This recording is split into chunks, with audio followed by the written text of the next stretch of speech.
Herkese merhaba. İlde tezden başlıyoruz. Buralar Hasan. İlk önce hardan başlayacakdım. Tezden başlayalım.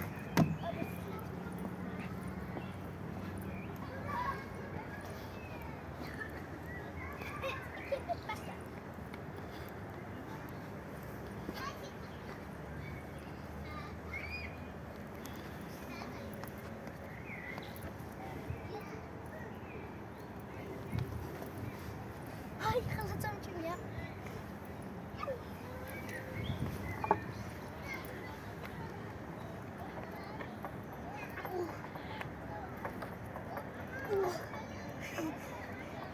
Elə bir qovğamda divar var.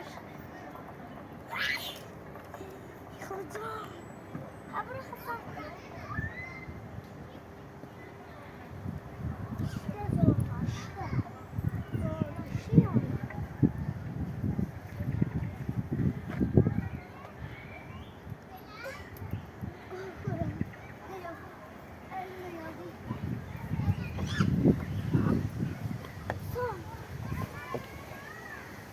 Ayda, adama bayak geçmiş. Bayaktan geçmiş. Adam. Bakıram.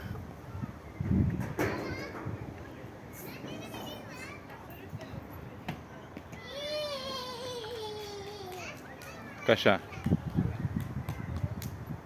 Qaşa. İndi o bir sağın keçir. Çəllə tut onunla. Tut ondan qorxma. Çəllə tut. Möhkəmdir onlar, qorxma, tut. Onlar möhkəmdir. Kəndilər möhkəmdir, qorxma, tut. Tut. Aferin. Hə, tut, qorxma. Tut, qorxma. Aferin sənə. Aferin. Da öyrəndin bax. Onsuz da bayak geçmişti. Keçirsən, tut da. Ama çok uzun. Yox, hadi sən mənə yine möhkəmdir, qorxma. Əla, az qaldı. Hadi Aydan, az qaldı. Başaracaqsın, başardın. İşte başardın. Buradan tuş. Buradan belə tuş. Oy. Buradan bir bura koy elə.